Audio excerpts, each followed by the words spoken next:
Salut les bros! Salut les bros. Bon, petite vidéo que j'avais promis pour lundi, c'est férié aux USA, donc niveau tradi, c'est au point mort. Mais il y a quand même des choses intéressantes à relever.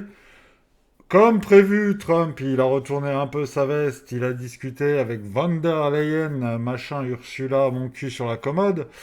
Et voilà, on négociera jusqu'au 9 juillet, ce qui était prévu, puisque c'était la fin de la pause des tarifs, donc on s'est encore bien foutu de notre gueule. Voilà, donc gros crack, latéralisation, liquidation des stops de ceux qui ont short tardivement en pensant que c'était la fin du monde. Ici, on avait un support, on a fait un transfert main forte, main faible, et on est venu liquider. Donc ici, les gens sont passés baissiers, hein, puisqu'on avait une trendline hein, qui fait office de support. Les gens se disent c'est solide, on passe en dessous, ils se disent merde, c'est pas solide, on va en enfer. Eh ben non, en fait la Smart elle rachète et elle fait décaler. Les mecs qui longuent, là ils passent haussier puisqu'il y a deux trendlines qui sont, qui sont traversées. Donc les gens passent haussier et se disent ça y est, c'est le bull run.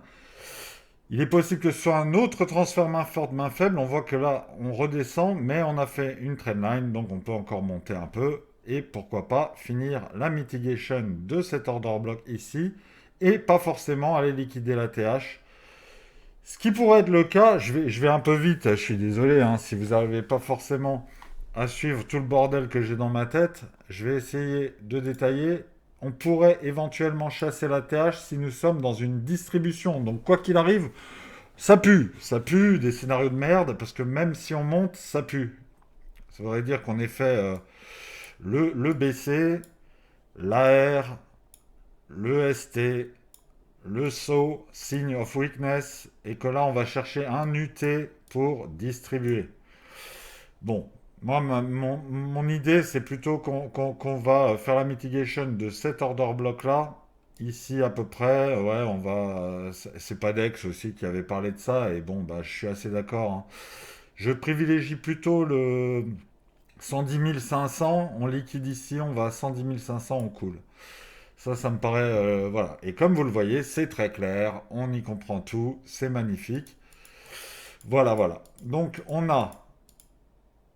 Les deux scénarios principaux sont baissiers, de mon point de vue. Puisqu'on a d'abord liquidé le sud, on liquide le nord et on dégage. Voilà. Mais maintenant, on peut aller chercher un UT qui serait un ATH.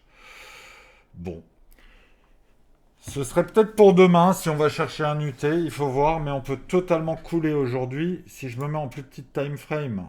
Donc là, on voit qu'on est en train de tomber. Les gens peuvent passer baissier, mais on a cette trendline, on va la liquider, c'est une évidence. On crée un support ici, par exemple, on s'arrête ici, on remonte, on liquide, ou on liquide même les equal high relatifs ici, et on va chercher ensuite le support en distribuant et on coule. Voilà. Et si l'UT de cette mini-distrie va dans cet order block, donc l'order block qui se trouve, qui commence ici, vous voyez, hein, 110 384, mais pour aller un peu plus profondément, on ira à 700, environ 500, 700. On prend toujours le point bas de l'order block, hein, et l'order block, on voit que ça descend ici, ça remonte et ça coule. Donc on prend à partir de la base, on prend le sommet, et on peut avoir notre zone de mitigation qui fait ça. Voilà, en gros, hein, en gros. Toujours approximatif, c'est important. On est des retail, on est approximatif. Et donc voilà, si là, on a une liquidation en créant un support ici, et qu'on va pile, et on peut aller au paix de Zob, hein, voilà, hein, vraiment, on peut faire un petit truc comme ça, et boum, hein, voilà, vraiment toucher, toucher. Ils referment leurs ordres en négatif, et on continue de couler, et c'était une redistribution. Si en revanche on traverse cet order block et qu'on fait un nouvel ATH, il est fort probable, parce que là on recrée des liquidités, hein. Ici on a de nouveau une forme de support relatif. Si on va péter, on est sur une distrie, hein, voilà. Plus grosse time frame, donc avec une résolution plus violente. Donc dans tous les cas, ça reste chiant, hein. Dans tous les cas, ça reste très chiant. Donc à voir, à voir. Mais ça, c'est mes scénarios, hein, voilà. Vous en faites ce que vous voulez, évidemment, comme d'habitude. Moi, je vous partage mon point de vue. Donc évidemment, je n'investis pas, hein. Et là, de toute façon, on est trop, hein, on est trop haut. L'autre, il se remet à tweet. BlackRock nous parle d'un Bitcoin à 900 000. De mon expérience, c'est vraiment pas un point d'achat. Voilà. Même si l'avenir peut me donner tort, bah, ils nous auront fait à l'envers deux fois. Mais voilà, il y a des meilleurs moments dans l'année où on pourra investir sereinement et vous en serez les premiers informés, comme on dit dans la cité de la peur. Voilà. Les haltes, bon. Hein. Là, on est en 8 minutes, on voit le mouvement. On va se mettre plutôt en 1 heure pour y voir un peu plus clair. Alors, ça commence à puer un peu du cul. Hein. Là, on n'est pas allé chercher ce high. Pour moi, il aurait été intéressant d'aller au moins à 304 milliards. Donc, c'est pas impossible que sur un UTAD de Bitcoin, on aille chercher la mitigation et qu'ensuite on redescende. Parce que pour moi, on doit aller là. Voilà, on doit aller là. Et là, ça pourrait être intéressant, éventuellement, selon le contexte, de réinvestir. Mais c'est vraiment pas garanti qu'on y aille. Hein. On peut très bien faire une halte saison. Mais bon, moi, c'est pas mon scénario principal. Enfin, voilà. Ether qui fait un gros order block ici. Hein. Donc, pour moi, il doit toujours chasser. Il doit aller à 3000. Hein. Il doit aller à 3000, refermer les ordres ici. L'order block, il est à 3030. Voilà. Qu'il fasse ses 3000 au minimum. Et un gros changement de structure très haussier pour Ether depuis 3 plombes. Hein, on le sait, c'est 3004. Hein. Voilà. Chasser ce high. Changement de structure archi vénère. La structure est toujours baissière vu qu'on n'a pas, même pas liquidé les 2008. Hein. Ce qui est quand même assez épatant. Il a quand même une charte dégueulasse, hein, toujours, le pauvre Ether, malheureusement. Malheureusement. Et toujours les 4000 dans le viseur. Il y a quand même beaucoup de liquidités. La descente en escalier. Mais malgré l'explosion de Bitcoin, il n'a pas eu la hausse espérée. Hein. Il devrait être au-delà des 3004 là. Et éventuellement se retourner ou être en position de se dire est-ce que demain ou après-demain on va chasser les 4000 et on coule. Tu vois, on devrait en être là. Putain, la faiblesse quoi, la faiblesse. Bref, frustrant pour les investisseurs. Sauf évidemment ceux qui ont eu le golden ticket à 1004, 1005. Bravo, hein, bravo à vous. Moi j'avais failli en acheter 10 pour la déconne. J'aurais été vraiment content de le faire. Mais je me suis dit, oh, il y a le support à 1003 et voilà. Mais c'est pas grave, hein, c'est pas grave. Voilà. On a quand même des mèmes qui retracent. Hein. Voilà, est-ce qu'il nous fait un bull flag? Est-ce qu'il nous fait une distrie très haute time frame? Ça y ressemble. BCAR, ST. Sign of weakness, il passe sous la tiers à 28 et éventuellement un UT à 55. On va chercher les dernières mitigations. Pourquoi pas cet order block ici? Et voilà. Hein. Après, c'est de la science-fiction d'aller chercher ici, mais pourquoi pas? Hein. Pourquoi pas? Mais il faudrait vraiment une halte saison. Hein. Donc là, on sait que si Peanut il va chercher l'order block ici, waouh, on est grave dans une halte saison. Mais on connaît l'histoire. Hein. Quand les mecs qui ont acheté du Atom ou du Matic, ils connaissent ces charts. Hein. On se dit, ah, quand on reviendra là, et puis on latéralise comme des oufs pendant 1000 ans, quoi. Très embêtant. Hein. Fed qui avait montré un peu de force dans sa déchéance, hein, quand même. Hein. Ne nous emballons pas. Hein. Fed, waouh, il pète, ouais, il pète, il pète à la baisse depuis 3000 ans. On peut aimer cet actif, mais bon, c'est pas la charte du siècle et c'est pas ce que j'appelle péter. Hein. Quand on a fait des limites, des mitigations ancestrales à des niveaux terrifiants, bon, remonter jusqu'ici, c'est assez fou, quoi. Quand on avait fait la mitigation de cet order block-là, on pensait être à la cave. Hein. Là, quand on l'avait fait ici, boum boum, on était en juin 2024, laisse tomber ici. C'était la fin du monde. On se disait, waouh, on a retracé toute la hausse. Là, c'est bon, on repart. Ils ont fait croire qu'on repartait. On est parti là. On a fait la mitigation de ça. Là, on s'est dit, c'est bon, c'est terminé. Bah, il y a eu un bull run derrière. Voilà. On est monté à 2,19. Les gens qui avaient acheté à 0,7, bravo. Et là, on redescend normalement dans une bonne structure pour un bon actif. On va pas plus bas qu'une mitigation profonde, quoi. Bah putain, on est encore plus profondément. Après, c'est quoi? On va chercher ça, les gars? On va à 10 centimes? Je sais pas, hein. Je sais pas, hein. Le fait, il est mystérieux, hein. On verra, on verra. L'avenir nous donnera peut-être, voilà, hein, peut-être que, voilà, peut-être qu'on fera ça et puis ce sera incroyable, voilà. Mais il faut quand même rester prudent. Je sais pas pourquoi je vous parle de fête. En plus, c'est vraiment pas un truc qui m'intéresse en ce moment, mais voilà, on parle de hausse, on parle de waouh, voilà, CKB, toujours au fond du fond, hein. Toujours intéressant pour les gens qui ont acheté le bottom, hein. Mais ils sont combien? Et puis la performance, c'est pas folle, c'est même pas x2. Il y a beaucoup d'alts quand même qui ont fait x2, hein. Genre Pendle, tu l'as acheté à 1,80, t'es à 4,40, hein. C'est pas la même que CKB. AAV, ben c'est pas la même inflation aussi, hein. AAV, lui, il a pas fait la perf du... Bon, quoique, hein, si, il a fait plus de x2 hein, aussi, donc c'est quand même énorme. Il a toujours son support à 70. Un jour, on ira acheter sous les 70 en chantant Kumbaya autour du feu. Ce sera merveilleux. C'est peut-être pas pour demain, mais en tout cas, on garde ça à l'esprit. Et c'est pour ça que je vous dis, avec de la patience, vous trouverez des prix incroyables et vous serez très content d'avoir du cash. On est sur des tops, là, ne nous emballons pas. Le Bitcoin à 900 000, c'est pas pour tout de suite, hein. Ça, je peux carrément mettre ma main au feu. Il faut avoir conscience aussi qu'à un moment, quand on regarde les très hauts time frames et qu'on dit la tendance est haussière à un moment, quand on fait une montée comme ça, on va chasser tous les lots, normalement. Alors pas tous, hein, c'est Bitcoin, mais voilà, dans l'esprit, quand on regarde en petit time frame, on le fait, on le fera en grande time frame. Est-ce qu'on est au top du top fin de cycle? C'est encore trop tôt pour le dire, on est encore bull. Ouais, c'est surprenant, hein. On a Trump qui fait chier et tout. Est-ce que cette ligne blanche de la fin des tarifs sera l'épée de Damoclès qui va nous envoyer en enfer? Est-ce qu'on va partir en enfer avant? Est-ce qu'on va faire un BART? Tous les scénarios sont sur la table. Est-ce que la Fed va couper les taux? Est-ce qu'il va y avoir des liquidités de ouf? Est-ce qu'on va repartir? Est-ce qu'on va retracer tout le mouvement en 2028? C'est possible aussi. Nous verrons. En attendant, moi je reste sur l'idée que, bon, là ça pue un peu en ce moment, mais ça peut ne plus puer dans 2 semaines, vu l'état du marché et comment on nous mène par le bout du nez. Donc nous verrons bien. Je suis un peu surpris que le Nasdaq soit en mouvement, vu que c'est férié aux États-Unis.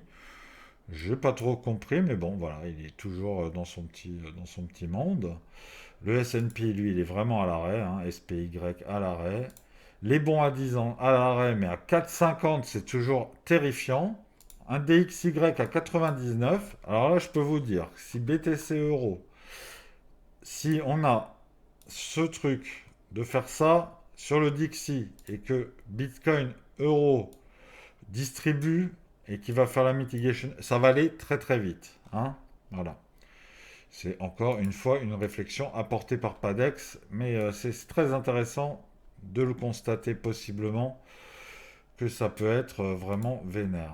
Bon, Tao toujours en difficulté pour aller chercher les liquidités à 500, on ne sait pas ce qu'il attend, mais pour moi ça va aller de pair avec Ether. Tao c'est un actif quand même somme toute assez correct, qui a fait une très belle impulsion, hein, de 160 à 440, très beau multiple, très bon pari, c'était un des bons choix à faire pendant la catastrophe. On a quand même fait un méga support à 170, donc on ira sûrement le chercher un jour. Donc pareil, si Tao on veut de l'investissement long terme, on le prend sous 170. Voilà, hein, et à 163 éventuellement sous le lot du mois d'août. Mais à court terme, je ne comprendrais pas que Ether n'aille pas chercher les 3000 et que lui, il n'aille même pas chercher les 595, hein. Donc il y a ce paradoxe de se dire, voilà, Bitcoin, je devrais privilégier l'UTAD au-dessus de l'ATH, des 115 000, les 120 000. Ça permettrait à Ether de chercher les liquidités péniblement au-dessus des 3000, Tao péniblement au-dessus des 600 et de fermer le bal. Voilà. Et là, il y aurait une cohérence de marché et une lecture beaucoup plus simple. Mais en ce moment, c'est vraiment pas simple. Et il y a beaucoup de choses ralenties, il y a beaucoup d'escaliers, il y a beaucoup de liquidités au nord et au sud. Donc se baser uniquement sur les liquidités, c'est quasiment impossible, hein. Les liquidités, on va toujours les chercher. La question, c'est quand. Donc c'est bien beau de voir que là, on a un énorme support qu'on ira chercher. Mais si on va le chercher en 2029, bah, je suis comme un con pendant 3 ans. Donc à un moment, il va falloir arbitrer. Voilà, donc c'est un peu compliqué. Bon, c'est férié aujourd'hui aux États-Unis, donc voilà, les mouvements seront beaucoup plus intéressants demain, les résolutions seront beaucoup plus intéressantes demain. Nous avons, somme toute, toujours un Bitcoin chez les pros à 109 800. Voilà, donc à voir comment ça va se goupiller. Bah attends, c'est pas possible. Ah bah d'accord, bah c'est férié aux États-Unis, mais le CME a ouvert sur Bitcoin. Ok, donc un férié aux États-Unis, ça suffit pas. Le S&P est fermé, pas le Nasdaq, pas le. Ok, ok, donc on a un petit gap au nord à 110 000. Là, on a un petit. Attends, il faut que je me mette en daily pour savoir. Il faut que je me mette en daily pour savoir si on a un gap. Donc en daily, bah non, on n'a pas de gap, hein. En daily, on n'a pas de gap. Ok, ok, ok, ok, ok.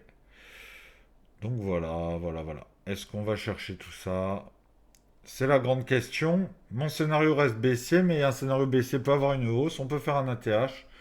Je ne privilégie pas l'ATH, je privilégie l'entrée dans ce rectangle. Voilà, je vais conclure là-dessus. Une entrée dans ce triangle, une liquidation de la trendline baissière ici. On liquide, on fait la mitigation, on cool.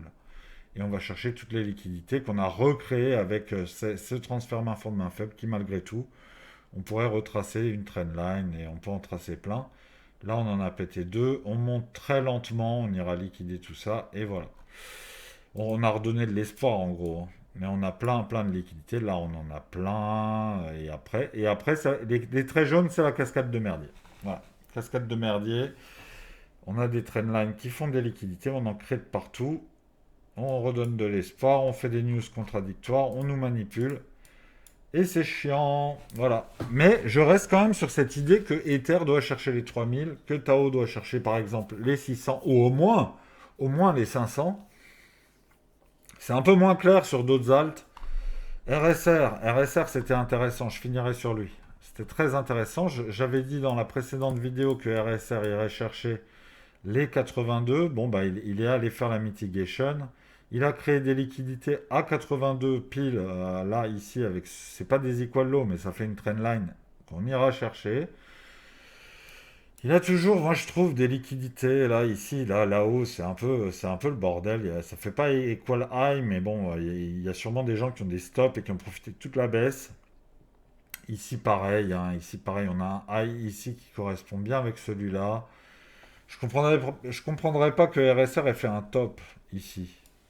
Et c'est pas épaule, tête, épaule, rien à battre, hein. C'est que le top, il est moche. C'est pas un top, ça. Donc voilà, RSR compliqué. Mais néanmoins, attention, attention à ce qu'il fasse pas un truc comme ça, en mode je vais chercher les lots et puis après je pète, hein. Tous les scénarios sont sur la table. Voilà, voilà. Mais on crée des liquidités au sud. Donc si jamais, pop, pop, pop, pop, pop, on monte Ether à 3000, halte saison, ouais, ouais, ça fait 2 semaines que ça monte, que ça monte. Rappelez-vous bien, ça dure jamais plus de 3 semaines, un mois, hein. Une halte saison, quand il y a vraiment des gros mouvements haussiers en ligne droite, qui vont chercher toutes les liquidités et que mécaniquement on fait des liquidations, prenez des profits, les bros. Surtout si vous êtes en x3, x4, prenez limite tout. Vous verrez, essayez une fois dans votre vie, au moins sur un actif, si vous en avez deux, trois, et vous verrez que ça marche, hein, ça marche, hein. Quand tu fais x3 sur un alt, c'est largement assez, les x10, quand ça dure trop longtemps en tout cas, hein. Et même quand ça dure pas longtemps, il faut bien penser qu'il y a des retracements, des prises de profit, et que des gens pensent comme moi et se disent à x3 je sors, et toi tu sors pas, et en fait tu vois les bougies rouges qui commencent à apparaître, panique, panique, et puis après on retrace tout le mouvement, parce que les alts c'est ça, hein. C'est des mouvements haussiers vénères et des grosses baisses, quoi. Plus souvent des grosses baisses d'ailleurs. Bon, moi, de toute façon, je fais une vidéo demain, donc on va continuer à suivre. Je récapitulerai un peu mon biais et je l'adapterai en fonction de ce qui va arriver. Est-ce qu'on est dans une grosse distrie HTF? Est-ce qu'on a le top? Est-ce qu'on va faire juste la mitigation dans ce rectangle et sombrer? Voilà. Mais j'ai pas d'idée pour du 150 000 là, en tout cas, en ce moment. Donc voilà, j'essaierai d'être plus mobile. Si vous voulez que je parle d'alt vite fait demain et que par exemple je sais pas moi, ou j'ai pas parlé de VET ou d'Ondo, Je pourrais faire un petit tour demain en plus de la vidéo comme je l'ai fait là avec Fête, Tao et quelques-uns, quoi. Je vous souhaite une très belle journée les bros. Gardez votre sang-froid. Le marché là il est chaud, hein. Il est chaud bouillant hein, dans les deux sens. Gardez votre sang-froid, faites pas de bêtises, n'agissez pas dans la précipitation.